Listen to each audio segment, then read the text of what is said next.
Welcome to the United States of Anxiety, where the American dream has been rebranded into a 24/7 competitive sport that nobody remembers signing up for. You're sitting there, scrolling through a feed of people who seem to have unlocked a secret level of life that you didn't even know existed. You're 30 or 40 or 20-something, and you feel like you're running a marathon in flip-flops while everyone else is on a Peloton powered by organic kale and generational wealth. But here's the kicker. You aren't actually late to anything. You're just a victim of the invisible social comparison, a psychological glitch designed to make you feel like a subpar human because you don't have a side hustle that generates passive income while you sleep in your Tesla. Think about it. We live in a country that measures self-worth by how many unicorn startups you founded before your first gray hair. If you aren't a CEO, an influencer, or at least a guy who's mastered the art of sourdough during a global crisis, you're basically a background character in a sitcom that's about to get canceled. We've turned life into a giant leaderboard. It's like being in a high school cafeteria that never ends, except now the cool kids are showing off their real estate portfolios instead of their Letterman jackets. You see a guy on Instagram who's 22, ripped like a Greek god, and standing in front of a private jet, and suddenly your bowl of generic brand cereal feels like a personal failure. You think, man, I'm behind.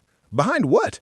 The guy rented that jet for 45 minutes, and his six-pack is mostly lighting at a very aggressive prayer to the gods of Photoshop. We're obsessed with the timeline. You know the one. Graduate by 22, married by 27, white picket fence and a dog named Buster by 30, and then you just, I don't know, wait for the sweet embrace of retirement at 65 so you can finally go to Florida and complain about the humidity. If you deviate from this script by even an inch, the invisible comparison monster starts whispering in your ear. If you're still living with roommates at 30, society treats you like you're a fugitive from justice. If you don't have a career with a capital C and instead just have a job that pays the bills, you're told you're wasting your potential. It's a classic American hustle. Sell the problem, then sell the cure. The problem is that you're behind, and the cure is usually a 30-day masterclass on how to be a high-performance alpha for the low, low price of your dignity, and 3 monthly payments of $99. But let's get real for a second. This comparison is invisible because it's built into the very walls of our suburban houses and the algorithms of our phones. It's the neighbor who gets a new F-150 every 2 years just to prove he can. It's the momfluencer whose house is always white. How is it always white? Does she not have children? Or does she just keep them in a soundproof basement? You're comparing your behind-the-scenes footage with everyone else's highlight reel. It's like comparing a blooper reel from Family Guy to the final polished episode and wondering why your life doesn't have a laugh track and a catchy theme song. You're looking at the finish line of people who started 10 miles ahead of you. The American spirit is great, sure, but it's also a bit of a toxic X. It tells you that if you just work harder, you'll be the next Elon Musk. It conveniently forgets to mention that most of us are just trying to survive a Tuesday without crying in a Starbucks parking lot. We've internalized this idea that busy equals important. If you're not stressed, are you even living? We wear our burnout like a badge of honor. Oh, you worked 60 hours this week? Well, I worked 80 and I haven't seen my kids since the Super Bowl. We're competing to see who can be the most miserable in the pursuit of a lifestyle we saw in a credit card commercial. And hey, speaking of things that actually matter, if you're feeling like you're the only one not living in a montage of success, do me a favor. Hit that subscribe button and join the club of people who are actually awake. We're building a community of folks who realize the rat race is only for rats, and frankly, I don't see any whiskers on you. Unless you're into that. No judgment. The truth is, late is a social construct. It's a trick used to keep you buying things you don't need to impress people you don't even like. You feel late because you're looking at a clock that was set by someone else. Your cousin Tiffany got her MBA and a house in the Hamptons? Good for Tiffany. She also has a stomach ulcer and hasn't felt a genuine emotion since 2014. Your old high school buddy is traveling the world as a digital nomad?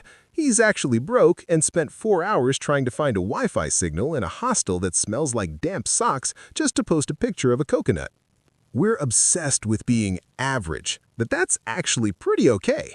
There's no law that says you have to be a disruptor. You can just be a person who likes their job okay, loves their friends, and occasionally eats a whole rotisserie chicken over the sink.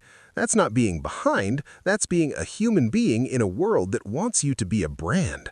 The invisible comparison is a ghost. It has no power unless you give it your attention. It's like that one relative who always asks when you're going to settle down at Thanksgiving. You can just nod, smile, and go back to the mashed potatoes. We live in a culture that treats life like a 100-meter dash, but it's more like a long, weird, rambling road trip where the GPS keeps recalculating and someone definitely spilled soda in the back seat. There's no trophy at the end for most productive life. The only person you're actually racing is the version of yourself that believed all the lies. So, the next time you feel that itch, that sense that you're lagging behind because you don't have a six-figure salary or a perfectly curated living room, just remember, the people you're comparing yourself to are probably just as confused as you are.